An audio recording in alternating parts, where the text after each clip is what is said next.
Topic ایسا دیا گیا ہے مجھے، عنوان ایسا ہے کہ اس پر بولنے کے لیے گھنٹوں چاہیے، اور میں تھوڑا سا پریشان ہوں اس بات کو لے کر کہ 20 منٹ میں اس ٹاپک کو کیسے کور کیا جائے۔ موضوع اور ٹاپک ہے رسول اللہ بحیثیت طبیب، حضور صلی اللہ علیہ وسلم ایز اے ڈاکٹر۔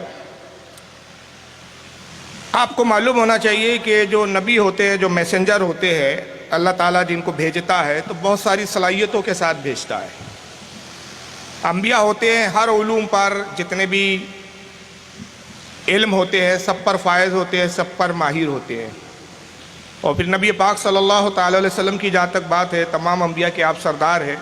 تو جس قدر بھی علوم، جس قدر بھی علم دیگر انبیاء کو اللہ نے عطا کیے، ان سب سے بڑھ کر ہمارے نبی محمد صلی اللہ تعالیٰ علیہ وسلم کو عطا فرمائے۔ تو نبی پاک صلی اللہ علیہ وسلم کی بہت ساری حیثیتیں ہیں، جہاں آپ ایک پیغمبر ہے، جہاں ایک مصلح ہے، جہاں ایک رحمت للعالمین ہونے کی حیثیت ہے، جہاں پر ایک دنیا کے لیے آپ آئیڈیل ہے، وہیں پر ہی اگر آپ دیکھیں تو آپ رسول اللہ ایک حیثیت جو آپ کی ہے وہ طبیب کی بھی ہے، ایک ڈاکٹر کی بھی ہے۔ اگر ہم حضور کی فرامین کا، یعنی حضور کی حدیثوں کو، جس کو حدیث کہا جاتا ہے، جو آپ نے اپنی زندگی میں جو باتیں بیان کی، اگر ان کا بہت گہرائی سے مطالعہ کرے، اسٹڈی کرے، تو ہم پاتے ہیں کہ نبی پاک صلی اللہ علیہ وسلم نے بحیثیت طبیب بہت ساری چیزوں کی طرف رہنمائی کی، اور کچھ ایسے اصول اور ضابطے ہمیں بیان کیے کہ آج دنیا اس پر ریسرچ کر رہی ہے، اور اس ریسرچ کی بنیاد پر بیماریوں کی علاج کی دریافت، بیماریوں کو سمجھنے کا طریقہ آج ڈاکٹر کو ان حدیثوں کی روشنی میں ملتا ہے۔ سب سے پہلے اگر دیکھیں تو بخاری شریف ایک حدیث کی کتاب ہے، قرآن کے بعد جو سب سے عظیم اور بہترین کتاب مانی جاتی ہے۔ بخاری کے اندر رسول اللہ کی ایک حدیث آتی ہے کہ حضور صلی اللہ علیہ وسلم نے فرمایا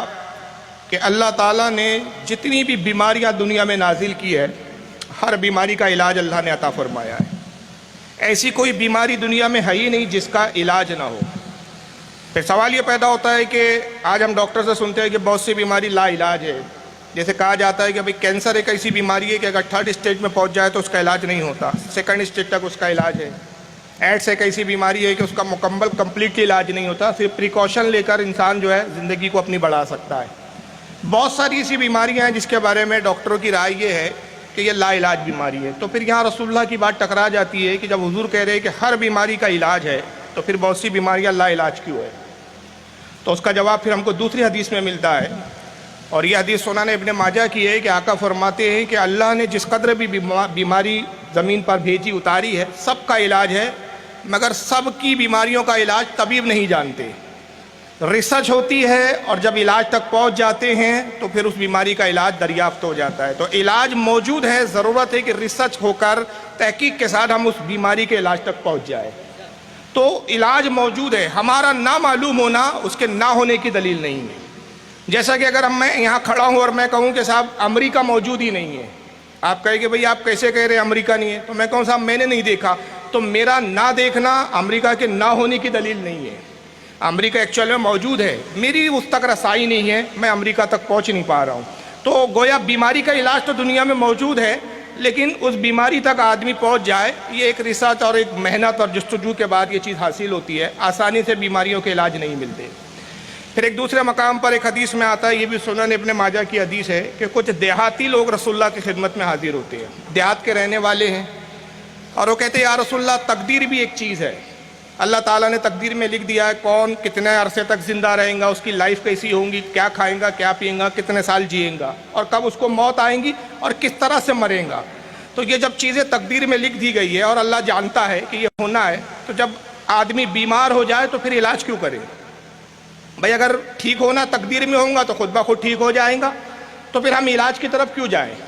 تو آقا صلی اللہ علیہ وسلم نے دیکھیے کتنے بہترین انداز میں ارشاد فرمایا کہ علاج کرنا بھی تقدیر کا حصہ ہے، علاج کرنا بھی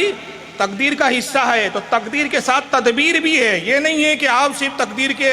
بہانہ لے کر بیٹھ جائیں اور تدبیر کو اختیار نہ کریں۔ تدبیر مطلب آپ کو محنت کرنا ہے، جستجو کرنا ہے، تو علاج کرنا بھی جو ہے وہ تقدیر کا ایک حصہ ہے۔ یہی وجہ ہے کہ اللہ کے نبی نے خود بعض وقت بشری اعتبار سے، چونکہ آپ ظاہراً ایک بشر بھی تھے، ایک انسان بھی تھے، تو آپ بھی بیمار ہوئے، تو حدیثوں میں ہم کو یہ بھی ملتا ہے کہ کن کن امراضوں کے وقت رسول اللہ نے خود کس طرح سے علاج کیے۔ میں 2-4 باتیں بولوں گا، زیادہ وقت نہیں ہے، ورنہ یہ میرا اتنا فیوریٹ ٹاپک ہے. اس پر میری ایک تقریر ہوئی تھی انجمن پولی ٹیکنیک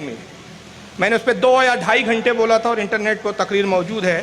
اور وہی موضوع آج تھا، کہنا بہت کچھ چاہتا تھا لیکن وقت کی میرے پاس قلت ہے.